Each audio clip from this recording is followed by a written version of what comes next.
Hello, everyone. It's Dr. William Mansbach from the BCAT Research Center. I'm with you once again to do another session of Dear BCAT.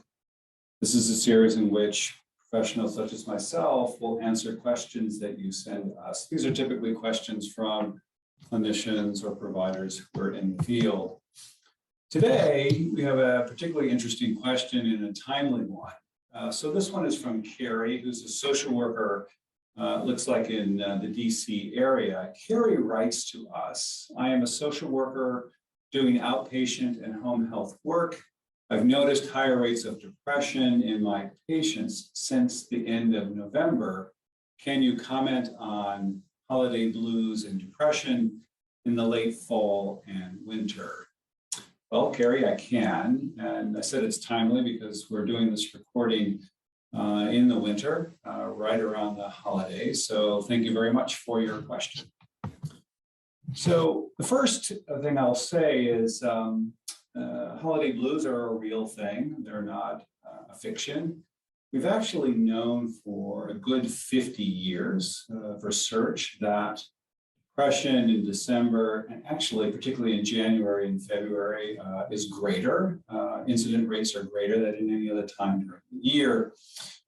So I'd like us to talk a little while about why that's the case and why this winter season, 2021 into 2022, we might find ourselves even more at risk for depression than, let's say, in earlier years. So I think that there are three primary factors for why we might be feeling depressed. One is seasonal changes, which we have every late fall to winter. These are changes in ambient or outdoor light. So as the days get shorter, as the total volume of sunlight is less, it affects our mood. And there are ways of understanding why that's the case. Perhaps the most well-researched explanation is that light very much affects the endogenous neurotransmitters, especially serotonin. Serotonin is often called the happy neurotransmitter, although it's probably not a great term. What we do understand about serotonin, though, is that it does regulate mood. So with less light outside, we have less production and less efficient use of serotonin, which can affect our moods and make us feel blue or make us feel depressed. This is why light therapy, for example, is been known to stimulate production of serotonin, and that's probably one reason why it actually works. So whether one has a seasonal affective disorder or something called SAD, or just basically experiencing the blues associated with shorter days, that's a very common phenomenon in December, January, and February.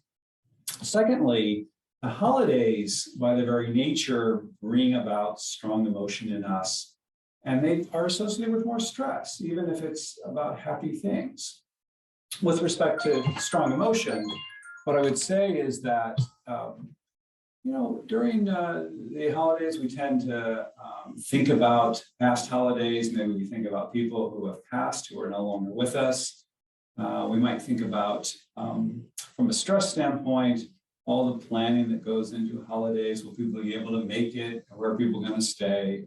All those kinds of things. So it can be a stressful, albeit meaningful or happy time. So together, strong emotion and stress are a second factor. And of course, the third factor, this has been with us, it was with us last year as well, is COVID-19.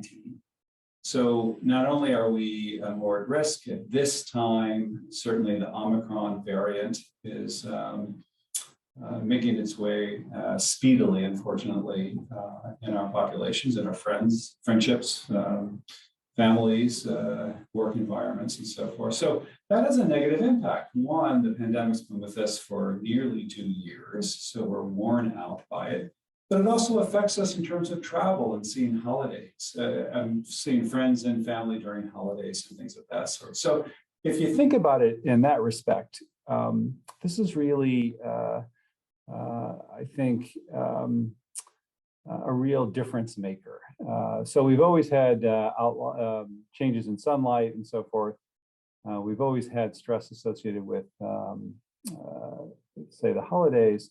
But COVID-19 is something that makes those two things that much worse. So what do we do about all these things? Well, first is, rather than denying that perhaps we're experiencing depression, we should probably take a mood or a stress sort of temperature. And we can do that very easily at no cost by using the well-researched M5 or Mood 5. You could access this on the Enrich Visits website, www.enrichvisits.com. All you have to do is just click on the M5 tab. It takes 1 minute to do. Take the M5 and see how you're doing. So that's sort of a place to actually begin. Secondly, this may be a good time to work particularly hard at taking care of yourself. If you're a person who is prone to depression, a person who, for example, does well with talking therapy, does well with medications, this is the time to make sure that you are well supported in terms of those traditional or professional treatments. But also there are non-clinical or non-professional treatments that are really helpful. I think one of the best is 15 for Me. This is a relatively new program for reducing stress. It takes 15 minutes a day, up to 15 minutes a day. It combines certain cardio exercises, very specific working memory exercises, and a version type of meditation called centered breathing. So these are guided centered breathing videos. The research is really strong, so very good science in 15 for Me. If you want to read more about the program, you can check it out on enrichvisits.com. So in closing, let me just say this, that important to recognize that the holiday blues are real, but there are things that we can do about them. And I would encourage you to do so. So Carrie, thank you for your question. I hope that the answer will be helpful to you and to other people. I look forward to talking with you the next time. Thank you very much.